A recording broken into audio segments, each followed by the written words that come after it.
3 simple steps on how you can add thousands and thousands of pounds of value to your properties using interior design.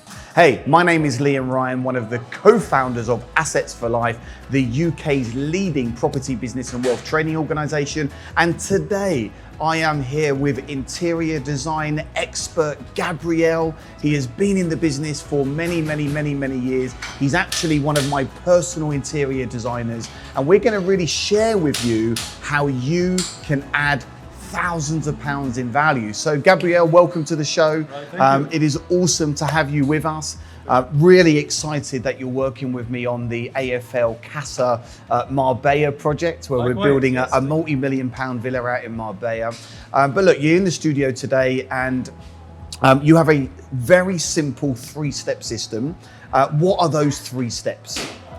First, I think it's quite important in every project to understand people's behavior. Okay, great. So step 1 is behavior. What's step 2? Step 2 is making sure that you meet the functionality of the space. Great. So it has to function. Functionality is step 2. And what's step 3? Step 3 is make it aesthetically pleasing. Great, aesthetically pleasing. And just before we get into that detail, do you want to just introduce yourself? How long have you been interior designer? Where did you study? Just to give the audience a bit of context around how wonderful and brilliant you are. Yeah, I always had a passion like drawing things and have like creative side of things, but then I end up studying for 8 years in design and eventually graduating in interior design after that, and then I have about 17 years experience in all types of renovation projects, from entry-level projects up to high-end projects as well. And now I'm bringing that expertise to the property industry as well. So obviously you have a lot of aspects which you can put it into property, but also into residential high-end projects. So it's safe to say that you know a thing or two about interior design, you know a thing or two about how to add value, and you certainly know the do's and the don'ts. Now, a lot of people get interior design wrong, and they think it is just about staging a room with some nice pillows and some nice colors and a couple of lights. But in your own words, could you explain to the audience, what does interior design mean to you? Just a few words. It's to understand people's behavior and make functional spaces within a building that are aesthetically pleasing. So it's in exactly that order. So you can buy the best items, best furnishings out there, but you haven't met the first 2, you failed it. So the space has to flow, it has to be functional for that space, that family that is going to use it, and then you really don't go to step 2 before meeting the first. Okay, well, let's do a deep dive now on step 1. So step 1 is behavior.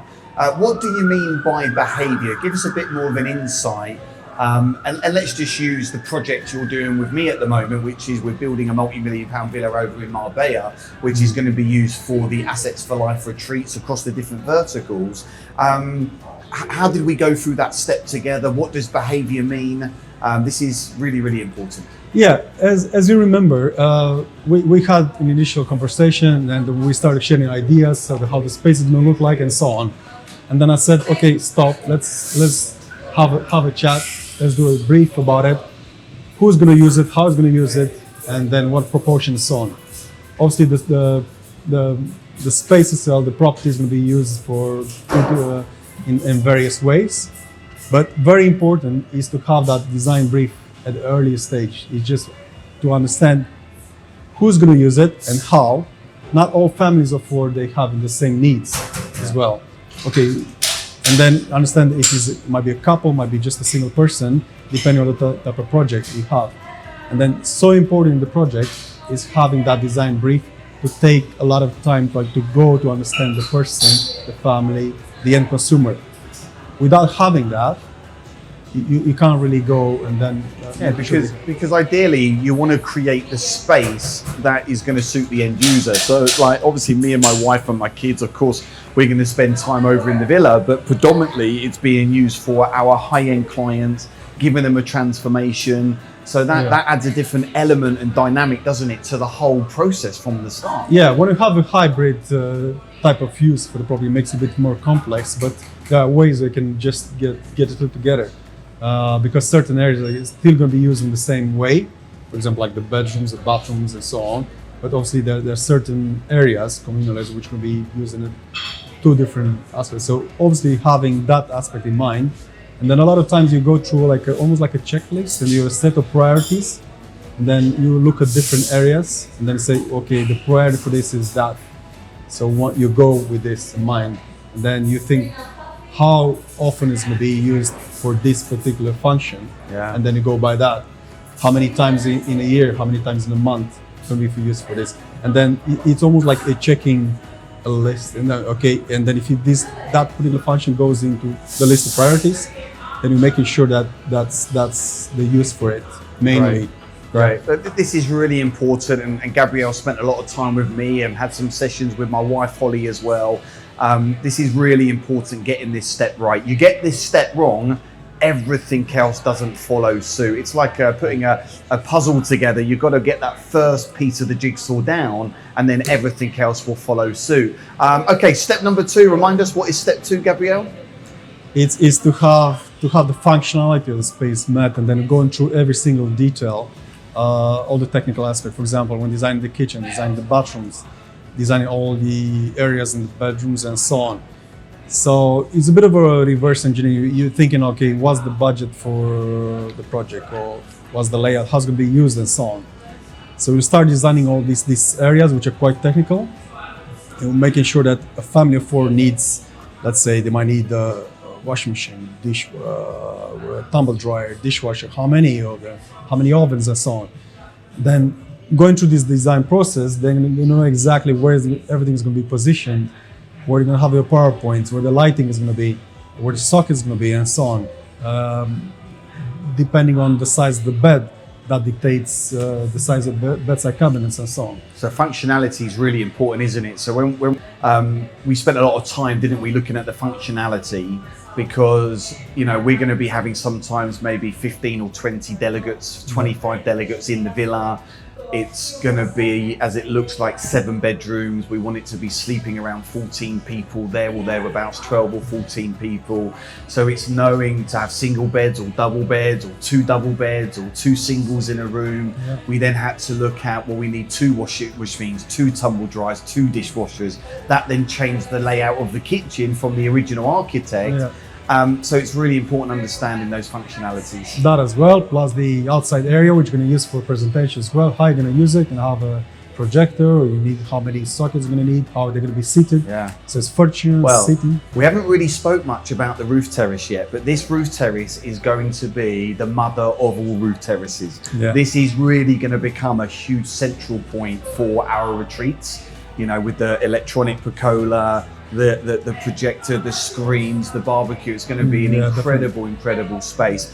Step number 3, Gabriel, what's that? Step number 3, which is the cherry on the cake, is make the whole space and the whole area aesthetically pleasing.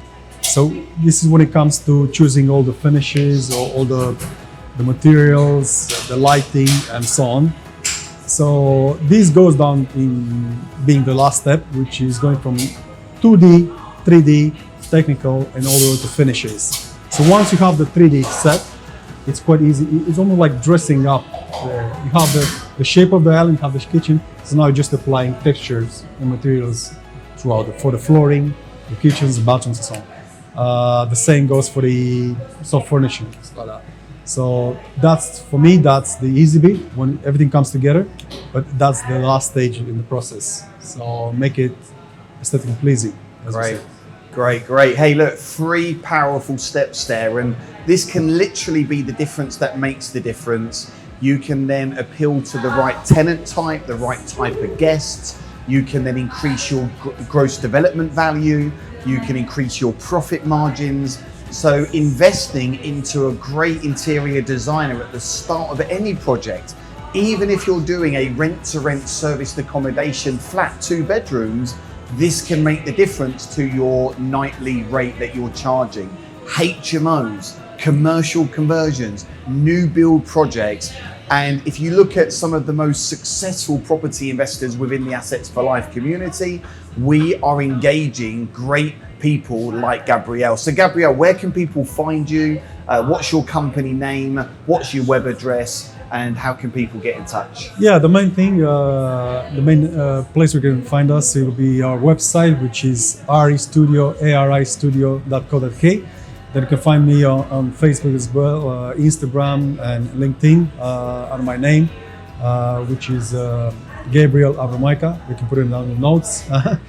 But the name of the company is ARI Studio, RE Studio. Right. The links are actually below. The links are below. So click on those links, connect with Gabriel, check out his work. I'm really impressed with the work that we're doing together. And Gabriel can also be part of your power team, helping you add thousands of pounds to every single property deal. Thanks for tuning in, and we'll see you in the next series. Thank you.